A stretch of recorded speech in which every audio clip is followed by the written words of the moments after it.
भीतर। पंच पुष्प में से एक पुष्प पारिजात का फूल, जिसको हार श्रृंगार का फूल भी कहते हैं, जिसको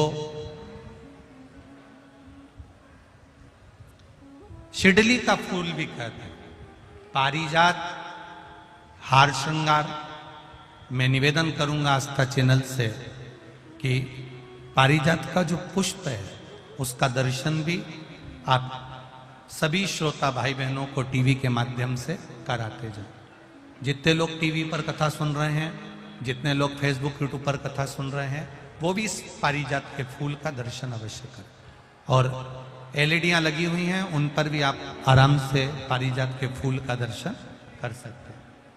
पारिजात का पुष्प, हार श्रृंगार का फूल, ऊपर से सफेद, नीचे जो उसकी डंडी होती है वो थोड़ी नारंगी होती है, संतरे के कलर की होती है, नारंगी कलर।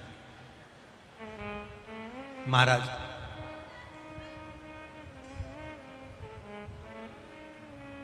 रात्रि में खिलने वाला ये फूल, रात्रि में जो फूल खिलता है ये पारिजात का, और हार श्रृंगार का जो ये पुष्प है, जिसको हार श्रृंगार भी कहते हैं, पारिजात भी कहते हैं, और कहीं कहीं इसको शिडली का पुष्प भी कहते हैं। ऊपर से सफेद होता है, नीचे उसकी जो डंडी होती है वो नारंगी कलर की होती है। शिव कथा कर रही है, शिव महापुराण का चरित्र कर रहा है।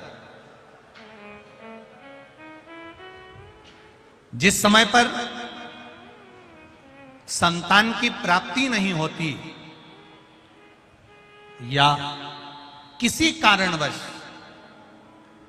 किसी कारण से हमारे यहां वंश की वृद्धि नहीं होती, तब देवाधिदेव महादेव की आराधना पारिजात के फूल से करी जाती है। अब उस पुष्प को चढ़ाने का एक तरीका है, जरा ध्यान दीजिएगा।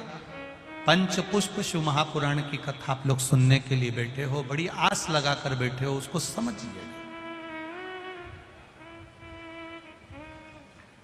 पारिजात का जो फूल शिव जी को चढ़ता है, भगवान देवाधिदेव महादेव को चढ़ता है, जैसे ये शिवलिंग है, मान लो ये शंकर भगवान का शिवलिंग है, ये जलाधारी है, ये जल नीचे गिरने का स्थान। आप लोगों ने पहले कथा सुनी है ना सबने, आपको सबको मालूम होगा। राइट में गणेश जी का स्थान, लेफ्ट में कार्तिकेय का स्थान, बीच में अशोक सुंदरी की जगह।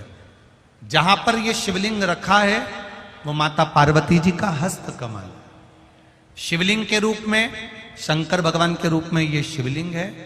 ऊपर से जो एक एक बूंद जलाधारी नीचे गिरती है वो शंकर भगवान की 5 लड़कियां, जया, विषहरा, शामली बारी, दौतली और देव, ये शंकर जी की 5 बेटियां हैं। वंश वृद्धि के लिए, कार्य सिद्धि के लिए, वैभव प्राप्ति के लिए, या अपने हृदय की सुख समृद्धि के लिए, संतान प्राप्ति के लिए पारिजात, हार श्रृंगार के फूल की शिव जी को आराधना होती है।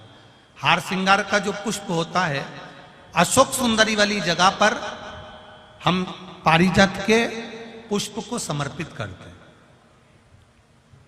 उसकी डंडी का जो मुख है वो शिवलिंग की ओर होता है जब अपन अशोक सुंदरी पर चढ़ाते हैं, और फूल का मुख इधर होता है।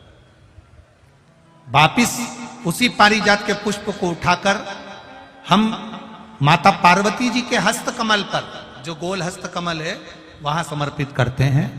उस जगह पर माता पार्वती जी की ओर से जो पुष्प समर्पित किया जाता है, उसकी डंडी पारिजात की हमारी ओर होती है, पुष्प का मुख महादेव की ओर होता है। तीसरी जगह, जब हम पारिजात के पुष्प को अशोक सुंदरी पे से उठाकर जगत जननी के हस्त कमल पर रखते हैं, हस्त कमल पे से उठाकर देवादिदेव महादेव के शिवलिंग पर रखते हैं, उस समय पर पारिजात के पुष्प की डंडी शिवलिंग के ऊपर होती है और फूल का मुख अपनी ओर होता है। इस जगह पर पारिजात के पुष्प की डंडी के केसर से ही महादेव को त्रिपुंड लगाया जाता है और महादेव से प्रार्थना करी जाती है। अब पारिजात के फूल का केसर कैसे बनाना है वो भी एक बार आप लोग अच्छे से समझे। जैसे मान लो अभी पारिजात का तो फूल यहां पर नहीं है, पर आप टीवी पर दर्शन कर रहे होंगे। पारिजात पुष्प की जो पीछे की डंडी होती है, फूल सफेद और पीछे जो डंडी होती है नारंगी कलर की, केसरिया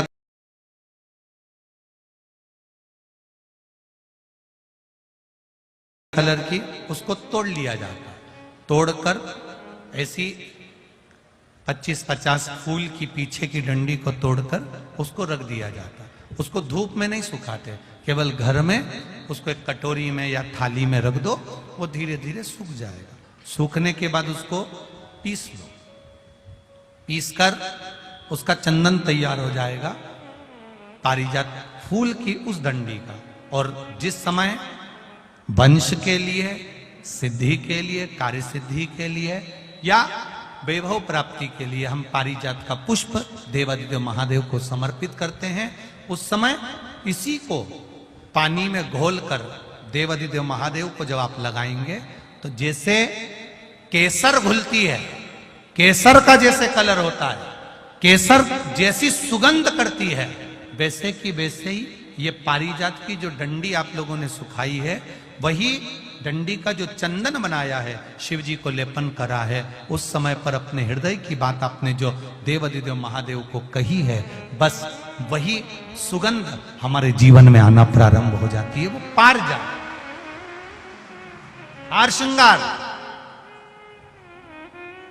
अब जरा ध्यान दीजिएगा, हार श्रृंगार के पुष्प, पारिजात का जो पुष्प है, सोमवार की अष्टमी पड़ने पर यदि हम देवादिदेव महादेव की पारिजात के फूल से आराधना करते हैं, स्मरण करते हैं, तो उसका फल भी हमें अधिक प्राप्त होगा।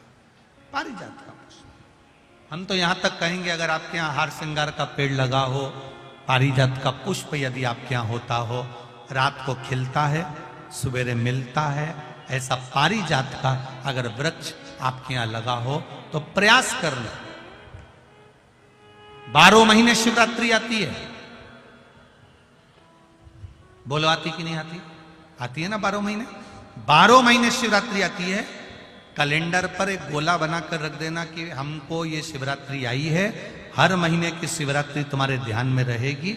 एक पारिजात का पुष्प, हार श्रृंगार का पुष्प, एक अगर देवादिदेव महादेव को आपने चढ़ाना चालू कर दिया, समर्पित करना प्रारंभ कर दिया, तो आपको पीछे पलट कर देखने की जरूरत नहीं पड़ेगी, महादेव हाथ पकड़ ही रहता। पारिजात का पुष्प शिव को समर्पित हो।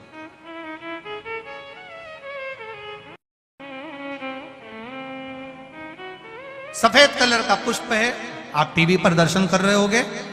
केसरिया कलर की, नारंगी कलर की उसकी डंडी है, भगवान शिव को समर्पित पारिजात। जब हम देवादिदेव महादेव को जल समर्पित करते हैं, भगवान शंकर को जब हम जल चढ़ाते हैं, उस समय पर भी भगवान को, अगर तुम्हारे पास में थोड़ा सा पारिजात की जो डंडी है सुखाई है, आपने पारिजात फूल के नीचे की जो डंडी है उसको तुमने सुखाकर अगर चंदन बनाया है, तो वो चंदन आप प्रतिदिन भी देवादिदेव महादेव को समर्पित कर सकते हो। पारिजात पुष्प। एक बात और हमारे स्मरण में रहे,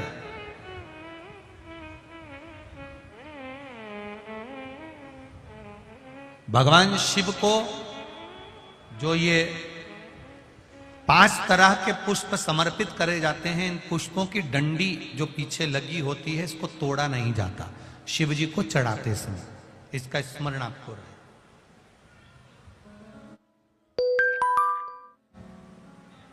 3 शिवालय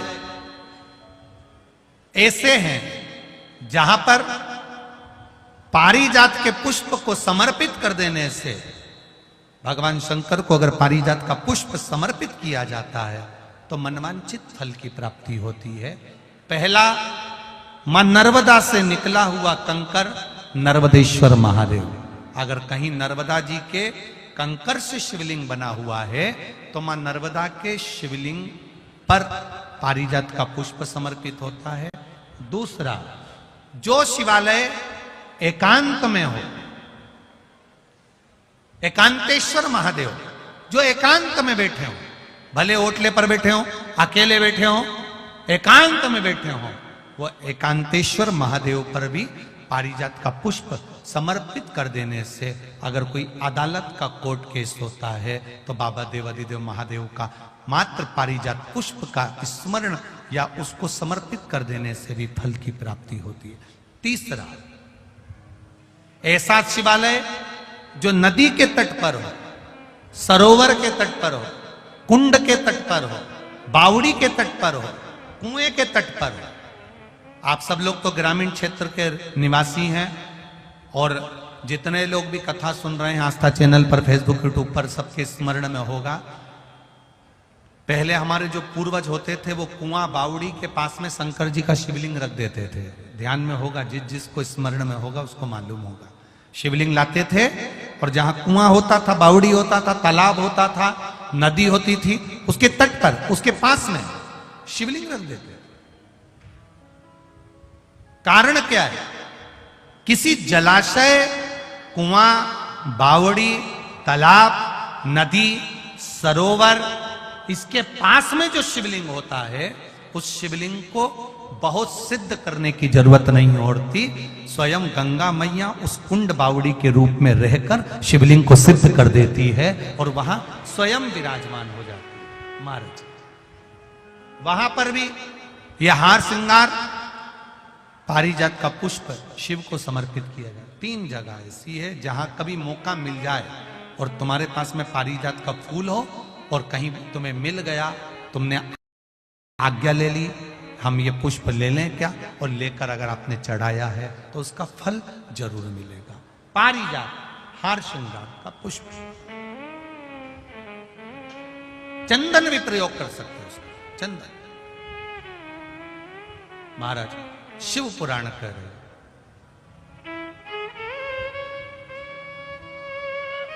चंचुला देवी ने